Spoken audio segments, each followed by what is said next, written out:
राम राम। प्रथम गुरु को सिमर के फिर ध्याऊं गणेश, सिमरू माता शारदा कंठ करो प्रवेश। मैंने गुरुजी से एक दिन प्रश्न किया कि आज का मनुष्य पहले के मनुष्य के मुकाबले अधिक कमाता है, धन फिर भी किसी के पास नहीं जुड़ता, तो क्यों हो रहा है ये? वजह बताएं, मुझे वीडियो बनाना है, उपाय दें। उन्होंने कहा, बड़ा साधारण सा इसका उत्तर है।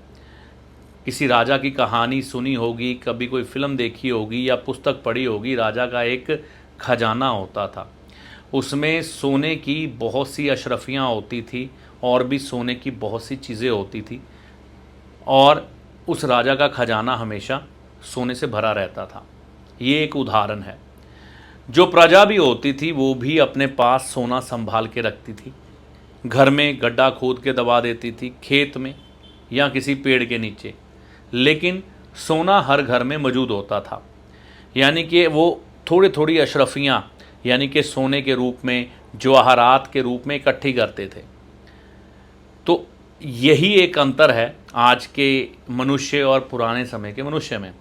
हम लोग गोल्ड में इन्वेस्टमेंट करना भूल गए हैं। मैंने कहा, गुरुजी ये सामान्य बात नहीं है। गोल्ड कहता है मेरे को हाथ मत लगाओ, इतना ज़्यादा महंगा हो चुका है, तो कहाँ से खरीद पाएगा कोई?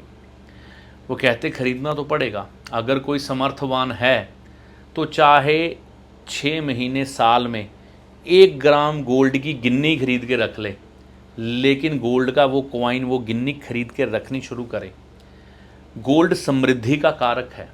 तो जैसे जैसे आपके घर में गोल्ड बढ़ता है, आपकी ज़िंदगी में उन्नति होती चली जाती है। अब कई लोग ऐसे हैं जो गोल्ड 1 ग्राम क्या, आधा ग्राम भी नहीं खरीद पाते, लेकिन धन तो उन्हें भी चाहिए, ज़िंदगी में तरक्की तो उन्हें भी चाहिए, उनके लिए भी कुछ बताएं। उन्होंने कहा, तो अशरफियाँ इकट्ठी करें। मैंने कहा, आप मजाक कर रहे हैं? कहते नहीं, सच कह रहा हूँ। फिर उन्होंने मुझे सुझाया ये उपाय।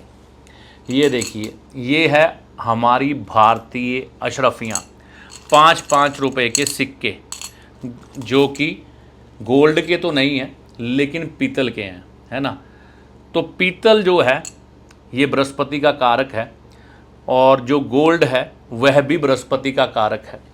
तो कहीं ना कहीं हम चलो गोल्ड नहीं भी इकट्ठा कर पाएँ, लेकिन ऐसे 5-5 रुपए के सिक्के जब भी आपके पास आए ना, आप घर से कुछ लेने जा रहे हैं, इन सिक्कों को ना खर्च करें।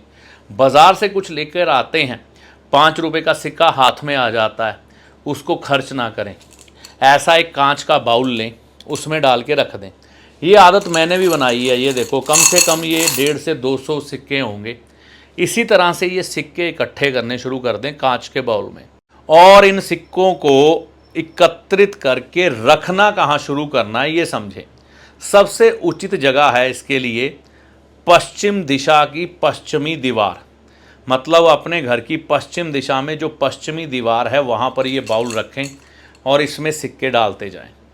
आप देखेंगे जैसे जैसे ये सिक्के बढ़ते जाएंगे, आपके घर से धन का अभाव दूर होता चला जाएगा। गुरुजी का आजमाया हुआ उपाय है।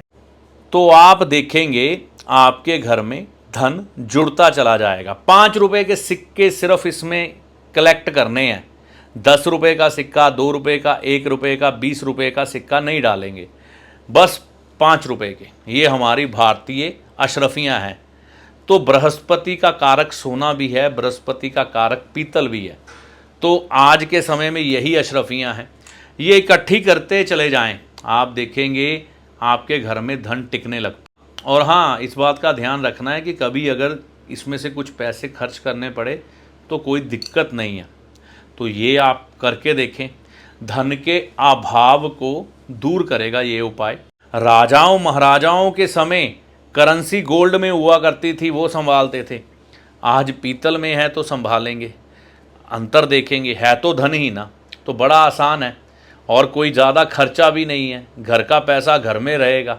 तो करके देखें, चमत्कारी परिणाम आपको प्राप्त होंगे धन जोड़ने के मामले में।